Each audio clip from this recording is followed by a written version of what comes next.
Australian student ভিসায় পড়তে আগ্রহী আন্তর্জাতিক শিক্ষার্থীদের জন্য দুঃসংবাদ। ২০২৪ সাল থেকে দেশটি ব্যাংক ব্যালেন্সের পরিমাণ বাড়িয়েছে। গত বছরের অক্টোবরেও একবার বাড়ানো হয়েছিল। আগামী 10 মে থেকে স্টুডেন্ট ভিসার জন্য শিক্ষার্থীদের কমপক্ষে ২৯,০০০ অস্ট্রেলিয়ান ডলার বা প্রায় ২.২১ লাখ টাকার আর্থিক বিবরণী প্রদর্শন করতে হবে। এর আগে এই অঙ্ক ছিল ২৪,৫০৫ অস্ট্রেলিয়ান ডলার, যা বাংলাদেশি মুদ্রায় ১৭,৭০,০০০ টাকার মতো।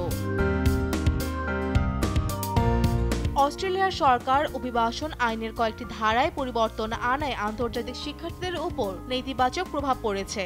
এই পরিবর্তনের ফলে সেখানকার বিশ্ববিদ্যালয়গুলোতে সম্ভাব্য ও বর্তমান শিক্ষার্থী উভয়কে প্রভাবিত করবে।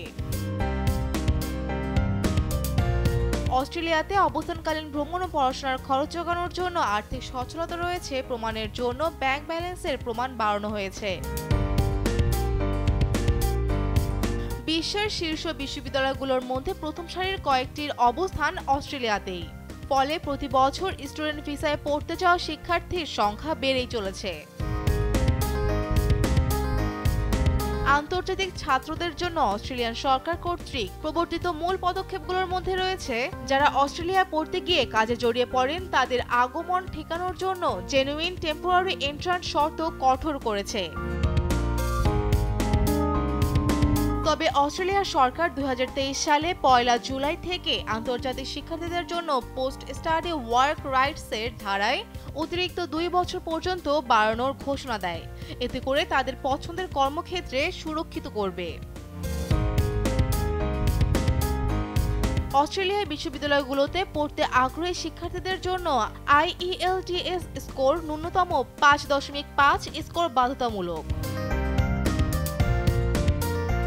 এর আগে ২০২৩ সালে ১ জুলাই শিক্ষার্থীদের সর্বোচ্চ কর্মঘণ্টার উপর শর্ত আরোপ করা হয়, যা পাক্ষিক ৪৮ ঘণ্টা বেঁধে দেওয়া হয়েছে।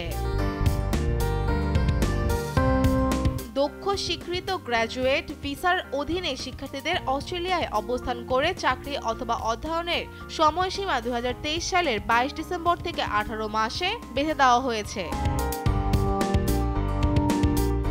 অস্ট্রেলিয়ার সরকার ঘোষণা করেছিল যে আন্তর্জাতিক শিক্ষার্থীরা প্রথম ৬ মাসের মধ্যে মূল স্কোরের পাশাপাশি একই সঙ্গে দুটি কোর্সে ভর্তি হতে পারবে না। ফৌজিয়া ফারিহা, দেশ টিভি।